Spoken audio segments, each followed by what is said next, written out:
السلام بنات، كي دايرين؟ لاباس عليكم؟ كي دايره اموركم؟ نتمنىكم تكونوا بخير وعلى خير. نتمنى هذا الفيديو يلقاكم في احسن احوال، اموركم مزيانه. اليوم غادي ندير هذه الوصفه عباره على عصير بصل. كما كتشوفون عندي هنا بصله حمراء، وهذه البصله راه رائعه لجميع الامراض. كما كتعرفوا هذه البصله راها مهمه جدا، وفيها بزاف ديال المواد اللي كتليق لجميع الامراض، وبحال دابا هي مضاد حيوي.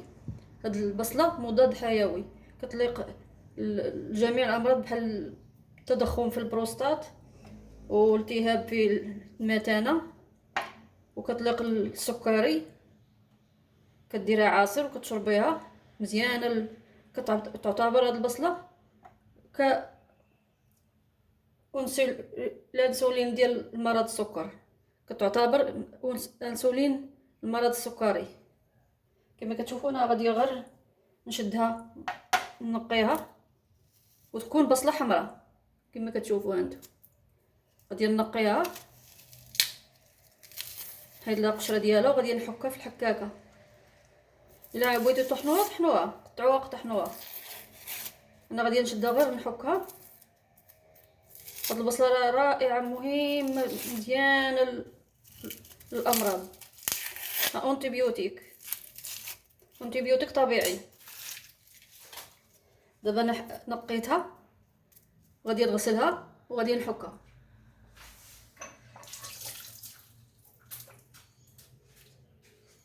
غنجيب فاش نحكها وغنوريكم. انا غادي نحكها في هاد الحكاكه، وغنحكها في هاد البلاصه الغليظه كما كتشوفوا.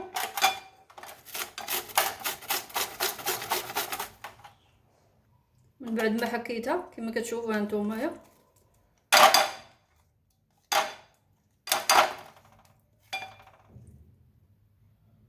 من بعد ما حكيت البصله كما كتشوفوا، انا دابا غادي نشدها وغادي نديرها في هاد الصفايه باش نحيد لها الماء ديالها. نصفيها في هاد الصفايه.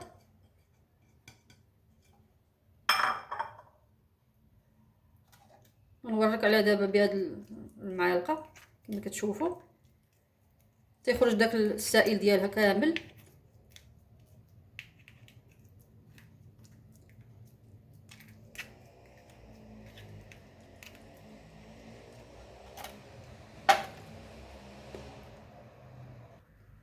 دابا ملي عصرتها غادي نجيب واحد الكاس ديال الماء بعد ما طيبته وبرد شويه، ما بقى سخون. دابا غادي ندير 2 معالق ديال العصير البصله كبار في الكاس بهذه الطريقه.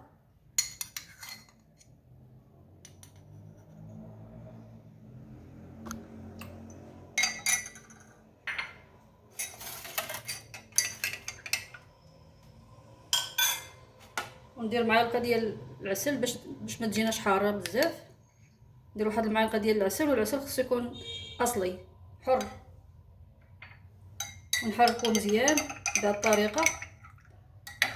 وراه هذا العصير راه كينزل السكر مزيان، ارتفاع الضغط الدموي، كيذوب الدهون من الكبد، وكيليق بزاف ديال الحوايج. راه الناس ما عارفينش، كاين بزاف ديال الناس اللي ما عارفينش هاد البصله والفوائد ديالها. وكتشدي بحكايه الكاس ديال العصير كتشربيه. انت ما تشربيش قبل الاكل، شربيه بعد الاكل.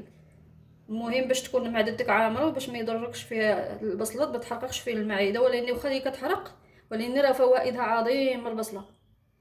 كنتمنى هاد الوصفه اللي عجباتكم اليوم تشتركوا في القناه وديروا لايك، والى فيديو قادم ان شاء الله. والسلام عليكم ورحمه الله تعالى وبركاته.